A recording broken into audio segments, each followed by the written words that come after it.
అధ్యక్ష, అవకాశం ఇచ్చినందుకు ధన్యవాదాలు. ఇది అతి ముఖ్యమైన సమస్య, రాష్ట్రంలోని లక్షలాది రైతు కుటుంబాలకు సంబంధించిన సమస్య అధ్యక్ష. కాబట్టి సవివరంగా చర్చకు అనుమతి ఇవ్వాలని మిమ్మల్ని నేను కోరుతా ఉన్నా అధ్యక్ష.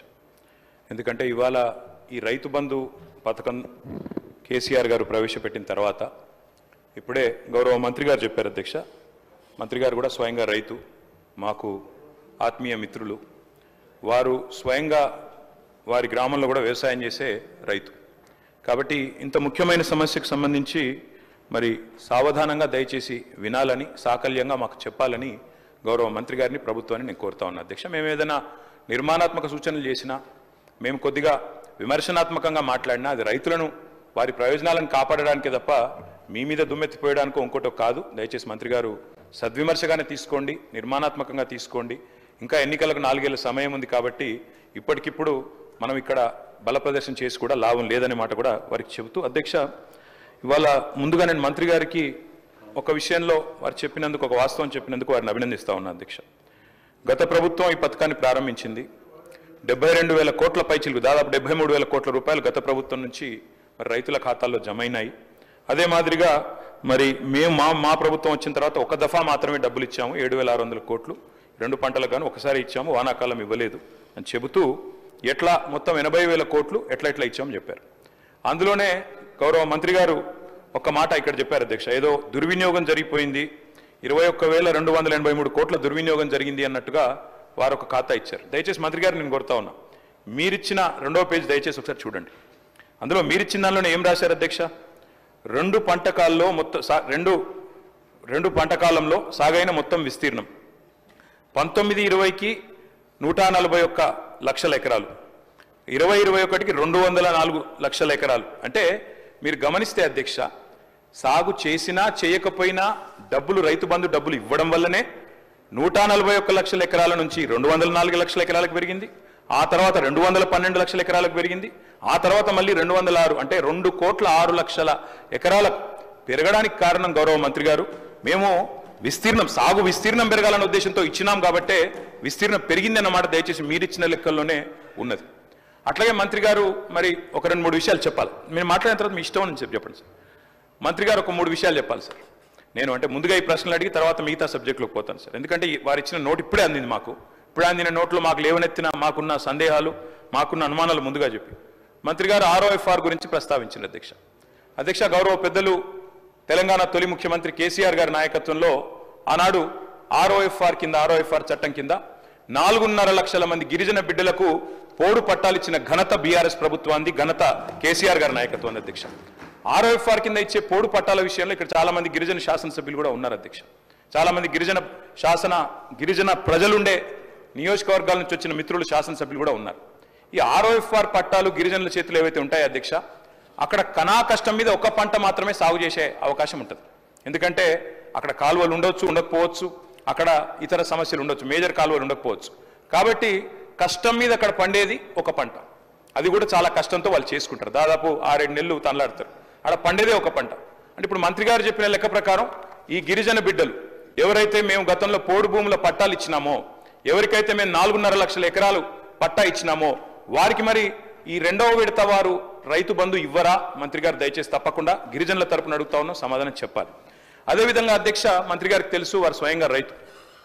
పత్తి అధ్యక్ష, కంది పత్తి అయితే దాదాపు 45 లక్షల ఎకరాలు పండుతుంది అధ్యక్ష తెలంగాణలో. మరి పత్తి 8 నెలల పంట, 8 నెలల పంట తర్వాత 2వ పంటకు అవకాశం కూడా ఉండదు. అంటే ఇప్పుడు మంత్రి గారు చెప్పిన లెక్క ప్రకారం మరి పత్తి రైతుకు 45 లక్షల ఎకరాల్లో సాగు చేసే పత్తి రైతుకు ఒకటే పంటకి ఇస్తామన్నట్టుగా ఉన్నది. ఈ విషయంలో కూడా వారు మా సందేహం నివృత్తి చేయాలి. ఒకటే పంటకి ఇస్తారా, 2 పంటలకు ఇస్తారా? కంది కూడా సేమ్ అధ్యక్ష. మీ వికారాబాద్ జిల్లాలో కూడా కంది విస్తృతంగా పండిస్తారు, అది కూడా 7-8 నెలలు. అదే నన్ను చెప్పనండి మంత్రి గారితో విజ్ఞప్తి. ఇంకో రకంగా వెళ్ళొద్దు. ఇది కేవలం మేమేమీ చెప్పలేదు. గత ప్రభుత్వంలో జరిగినటువంటి విధి విధానాలను మేము ముందుంచాము. మీరు ఏది చెబితే దాన్ని అమలు చేయాలనే ఆలోచన తప్పితే ఆ పంటకి ఎంత ఇస్తారా, దీనికి ఎంత ఇస్తారు అనేది మేము నిర్ణయమే చేయలేదు. మీ సూచనల తర్వాతనే నిర్ణయించబడుద్ది. కాబట్టి మేము ఇంతవరకు ఈ ప్రభుత్వం రైతు భరోసా మీద నిర్ణయించలేదు.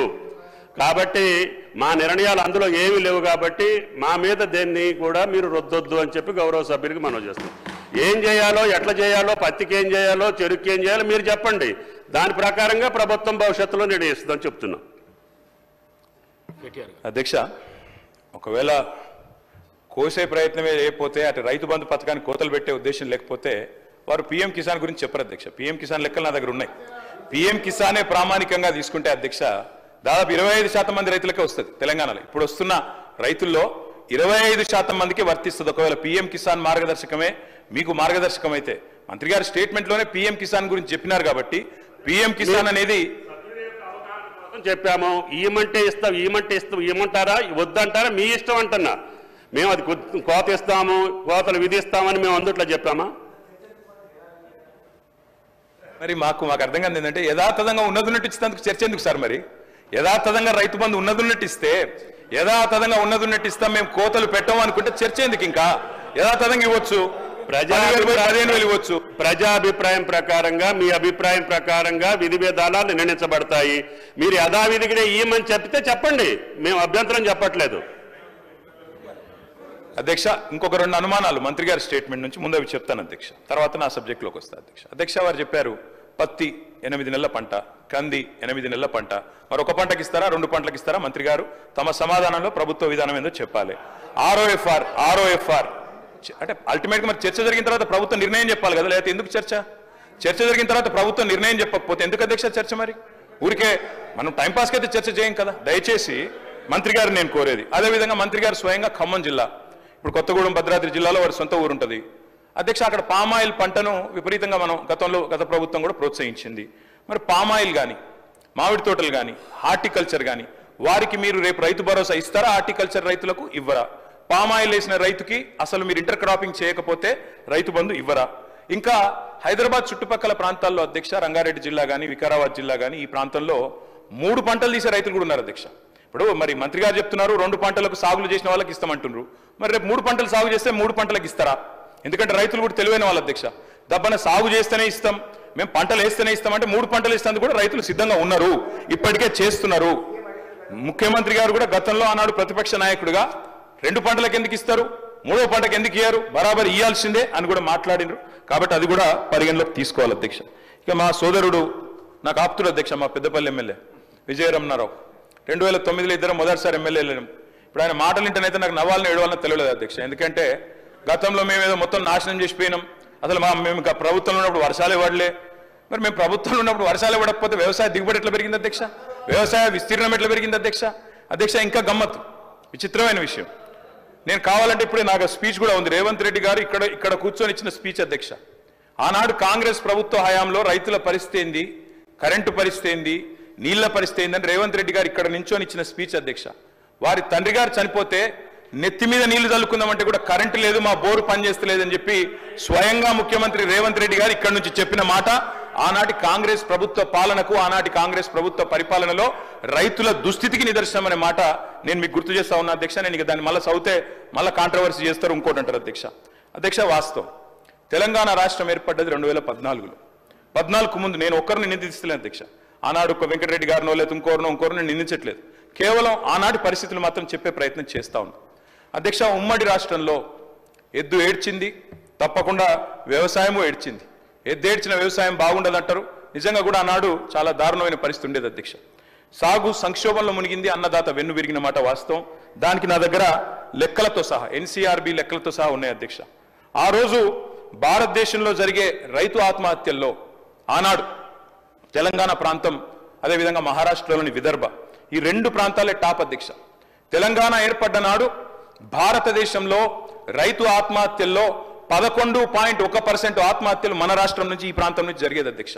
ఈ రోజు నేను గర్వంగా చెప్తా ఉన్నా అధ్యక్ష, గర్వంగా చెప్తా ఉన్నా, ఈ రోజు మేము మీకు ప్రభుత్వాన్ని అప్పజెప్పినాడు, మీరు మాకు అప్పజెప్పినాడేమో 11.1% రైతు ఆత్మహత్యల్లో తెలంగాణ వాటా. మేము మళ్ళీ తిరిగి మీకు అప్పజెప్పినాడు భారతదేశంలోనే అత్యల్పంగా 1.5%తో మీకు అప్పజెప్పినాం, రైతు ఆత్మహత్యలు తగ్గించినాం అనే మాట నేను గర్వంగా చెప్తా ఉన్నా అధ్యక్ష. దానికి కూడా ప్రామాణికం రేవంత్ రెడ్డి గారు అధ్యక్ష. ఇది ఆయన అడిగిన ప్రశ్న, ఆనాడు పార్లమెంట్ సభ్యుడిగా పార్లమెంట్లో రేవంత్ రెడ్డి అడిగిన ప్రశ్న చదవమంటే చదువుతా అధ్యక్ష. మల్కాజ్గిరి ఎంపీ గారు అడిగినారు ఆనాడు కేంద్ర వ్యవసాయ శాఖని, తెలంగాణలో రైతు ఆత్మహత్యల సంగతి చెప్పండి అని చెప్తే మొత్తం సావధానంగా లెక్కలు చెప్పి కేంద్ర ప్రభుత్వం చెప్పిన మాట అధ్యక్ష 2014లో 898 ఉంటే ఆ తర్వాత తగ్గుకుంటూ 2020 సంవత్సరానికి వచ్చేసరికి 466కు తగ్గింది. దాంతో పాటు తెలంగాణ అత్యల్ప రైతు ఆత్మహత్యలు ఈరోజు నమోదవుతున్న రాష్ట్రం అని చెప్పి స్వయంగా ముఖ్యమంత్రి రేవంత్ రెడ్డికి ఆనాడు ఎంపీగా కేంద్ర ప్రభుత్వమే వివరణ ఇచ్చింది అధ్యక్ష. దాంతో పాటు అధ్యక్ష ఎట్లెట్లా సాగు విస్తీర్ణం పెరిగింది, ఎట్లెట్లా రైతు ఆత్మహత్యలు తగ్గినాయి, ఆ లెక్కలు కూడా మొత్తం ఆర్బీఐ లెక్కలు నేను గౌరవ సభ్యులకు మీ ద్వారా పంపుతాను అధ్యక్ష. దయచేసి వారికి ఇవ్వాలని చెప్పి కూడా నేను కోరుతా ఉన్నాను అధ్యక్ష. ఆ రోజు పరిస్థితి ఏంటంటే నెర్రెలు బారిన నేలలు, ఆనాడు ఎండిపోయిన చెరువులు, చిన్ననీటి వనరులను పట్టించుకోలే, కరువు, కన్నీళ్లు, అప్పులు, ఆత్మహత్యలు. ఇది వాస్తవం అధ్యక్ష. ప్రాజెక్టులు లేవు తెలంగాణ ప్రాంతంలో, సాగునీరు లేదు, బొక్కబోర్ల పడే పరిస్థితి. మూసంపల్లిలో నల్గొండ కాన్స్టిట్యున్సీ అధ్యక్ష రామరెడ్డి గారు అంటారు అధ్యక్ష, ఆయన ఒక్క రైతు 57 బోర్లు వేసిండు అధ్యక్ష ఆయన పొలంలో. ఆయన పేరే ఊళ్ళో బోర్ల రామరెడ్డి అయిపోయింది అధ్యక్ష. అట్లా కరెంటు కోతలు ఒకవైపు, కాలిపోయే మోటార్లు మరొక వైపు, పేలిపోయే ట్రాన్స్ఫార్మర్లు మరొక వైపు, అర్ధరాత్రి వచ్చే కరెంటు కోసం ఆనాడు కరెంటు వెట్టబోయి షాకు చచ్చిపోయిన రైతులు లెక్క తీస్తే అదే చాంతాడంత ఉంటుంది అధ్యక్ష. ఇక విత్తనాలు వంచుడు పోలీస్ స్టేషన్లల్లో, ఎరువులు వంచుడు పోలీస్ స్టేషన్లలో, ఎందుకంటే బయట పెడితే చెప్పులు లైన్లో పెట్టుకుని నిలిచే పరిస్థితి అధ్యక్ష. ఇట్లా చెప్పరాని తిప్పలతో ఆనాడు ఉమ్మడి ఆంధ్రప్రదేశ్లో రైతన్న గోసపడ్డాడు అధ్యక్ష. గోరేటెంకన్న గారు అధ్యక్ష ఈరోజు మన ఎమ్మెల్సీ ప్రజాకవి, వారి మాటలు చెప్పాలంటే అధ్యక్ష సేతానమేడుందిరా తెలంగాణ శైలన్ని బీల్లాయరా అని చెప్పి ఒక కవి, ప్రజాకవి తన రైతు ఆవేదనను రైతు బిడ్డగా చెప్పే పరిస్థితి చేసినాడు అధ్యక్ష. చేను గట్ల మీద స్వయంగా ఆత్మహత్యలు మనం చూసినాం అధ్యక్ష గతంలో ఉమ్మడి ఆంధ్రప్రదేశ్లో. ఆనాడు ఆత్మహత్యలకే కేర్ ఆఫ్ అడ్రస్ గా మారిపోయిన పరిస్థితి మా విప్ గారు లేచినారు అధ్యక్ష. వారికి కూడా నేను గుర్తు చేస్తా ఉన్నా, మా సిరిసిల్ల జిల్లాలో వెంకటాపూర్ అనే గ్రామం ఉంటుంది అధ్యక్ష. వెంకటాపూర్ గ్రామంలో మునిగే ఎల్లయ్య అనే ఒక దళిత రైతు అధ్యక్ష ఎరువుల కోసం లైన్లో నిలబడి అక్కడనే మూర్ఛ వచ్చి కుప్పగూలి 2012-13 సంవత్సరంలో చచ్చిపోతే ఆనాడు మంత్రిగా శ్రీధర్ బాబు గారు, ఎమ్మెల్యేగా నేను ఇద్దరం కలిసిపోయినాం అధ్యక్ష. ఆ కుటుంబంలో విశ్వాసం నింపే ప్రయత్నం చేసిన. నేను విమర్శ చేస్తలేను అధ్యక్ష, ఆనాడు ఉమ్మడి ఆంధ్రప్రదేశ్లో ఉన్న పరిస్థితి చెప్తున్నా తప్ప ఇంకోటి చెప్తలేను అధ్యక్ష. ఆనాటి పరిస్థితి ఒక మాటలో చెప్పాలంటే అధ్యక్ష ఐఎమ్ నాట్ ఈల్డింగ్. మంత్రి గారిని చెప్పమనంటే అది పద్ధతి, నేనేం విమర్శ చేస్తలేను అధ్యక్ష. గోరేటెంకన్న గారి పాట అధ్యక్ష, కాంగ్రెస్ పార్టీ ఆనాడు 2004లో అధికారంలోకి రావడానికి ఆలంబనగా మారింది. పల్లె కన్నీరు పెడుతుంది అంటూ ఆనాడు రాజశేఖర రెడ్డి గారి నాయకత్వంలో రాష్ట్రం మొత్తం ఆ పాట హోరెత్తింది. అల్టిమేట్ గా కాంగ్రెస్ ప్రభుత్వం అధికారంలోకి వచ్చింది అధ్యక్ష. ఇది వాస్తవం, నేను చెప్పేది ఏది కూడా అవాస్తవం కాదు అధ్యక్ష, నిజం చెప్తా ఉన్నా. తెలంగాణ పల్లె ఆనాడు కన్నీరు పెడుతుంది అంటూ మనం పాటలు పాడుకున్నాం అధ్యక్ష. తద్వారా ఉమ్మడి ఆంధ్రప్రదేశ్ లో మనకు జరిగిన అన్యాయం గురించి చెప్పుకున్నాం అధ్యక్ష. అట్లాంటి అధ్యక్ష ఈ రోజు రైతు భరోసా పైన షార్ట్ డిస్కషన్ లో జరుగుతున్నటువంటి అంశంలో గౌరవ వ్యవసాయ శాఖ మంత్రి తుమ్మల నాగేశ్వర గారు ఇచ్చినటువంటి సందర్భము, ఆ అంశంపైన చర్చ జరగాలని చెప్పేటువంటి దానిలో మా విజయరామనాయుడు కూడా ఆ అంశం చర్చించింది అధ్యక్ష. వారు నెర్రబాలెన్ నేల నుండి తెలంగాణ రాకముందు ఉన్నటువంటి చరిత్ర నుంచి చెప్పేటువంటి ప్రయత్నం చేస్తున్నారు అధ్యక్ష. అది కరెక్ట్ కాదని మేము అంటున్నాం. తెలంగాణ తెచ్చుకున్నదే అందుకు. తెలంగాణ వచ్చిన తర్వాత జరిగినటువంటి అంశం చెప్పడంలో తప్పులేదు, కానీ గతంలో కరెంట్ అంశం కానీ అవన్నీ ఆనాడు సమైక్య ఆంధ్రలో తెలంగాణకు అన్యాయం జరిగిందనేది మనం ప్రత్యేక తెలంగాణ తెచ్చుకున్నాం అధ్యక్ష. తెలంగాణ వచ్చిన తర్వాత జరిగినటువంటి అంశము, అందులో ఆ అంశంలో కొత్త ఒక చర్చ మరొకసారి పెట్టుకుందాం ఆ చర్చ పైన. కానీ ఈరోజు కేవలం రైతు భరోసా పైన వారు ఇచ్చేటువంటి సూచనలు సలహాలు అందివ్వాలని చెప్పనే మీ సందర్భం కోరే ప్రయత్నం చేస్తున్నారు అధ్యక్ష. మీరు కూడా అంశంలోనే వారిని పర్మిట్ చేసేటువంటి ప్రయత్నం చేయండి. కేటీఆర్ గారు అంటే వ్యక్తిగతంగా మాకు వేరే ఉద్దేశం ఏమీ లేదు అధ్యక్ష. వారు ఇచ్చే సూచన సలహాలు తీసుకుంటామని మా వ్యవసాయ శాఖ మార్చిలోనే చెప్పబట్టి మీరు ఇచ్చే సూచన సలహాలు ఇప్పటికే ఈరోజు రైతు భరోసా పైన గౌరవనీయులు డిప్యూటీ సీఎం బట్టి విక్రమార్క ఆధ్వర్యంలో ఒక కమిటీ వేసినాం. 10 జిల్లాల్లో వాళ్ళందరి సలహాలు సూచనలు తీసుకున్నాం. రైతులకు సంబంధించిన సూచనలు సలహాలు, ప్రజా జీవితంలో ఉన్నట్టు ఎవరు ఇచ్చిన సూచన సలహాలు తీసుకున్నాం. మా గౌరవ ముఖ్యమంత్రి రేవంత్ రెడ్డి గారు క్లియర్గా చెప్పారు, అసెంబ్లీలో రైతు భరోసాపై చర్చ జరిగిన తర్వాత విధి విధానాలన్నీ కూడా మేము అవలంబిస్తామని చెప్పిన అధ్యక్ష. వాళ్ళలాగా వాగులు, వంకలు, కొండలు, కోనలు, రియల్ ఎస్టేట్ వ్యాపారులకు నేషనల్ లెవెల్కి ఇవ్వాలని చెప్పని సూచన చేస్తారు అధ్యక్ష. వాళ్ళు అలాంటివి కాకుండా రైతుకు ఏ విధంగా చేస్తే బాగుంటుందో వాళ్ళు సూచన చేయమంటున్నాం. వారు కిందిది మీది కిందికి పెట్టి మీరు పత్తి పంటకు ఒకటికి ఇస్తారా, ఫామ్ ఆయిల్కి ఒకటే ఇస్తారా, అంటే వాళ్ళు కావాలని రైతులలో లేని అనుమానం సృష్టిస్తున్నారు అధ్యక్ష. ఈరోజు ఇంకా విధి విధానాలు ఈ సభలో సూచనలు తీసుకున్న తర్వాత తప్పనిసరిగా రైతులకు రైతు భరోసా ఇచ్చేటువంటి కార్యక్రమం తీసుకుంటుంది ప్రభుత్వం. ఏ అనుమానం తావక్కర్లేదు. కానీ నేను ఒకటి మీ ద్వారా సూచన చేస్తున్నాను గౌరవ సభ్యులు కేటీఆర్ గారికి, రైతు భరోసాకు సంబంధించి విధి విధానాలపైన చర్చకు చేస్తే బాగుంటుందని చెప్పి నా సలహా అధ్యక్ష.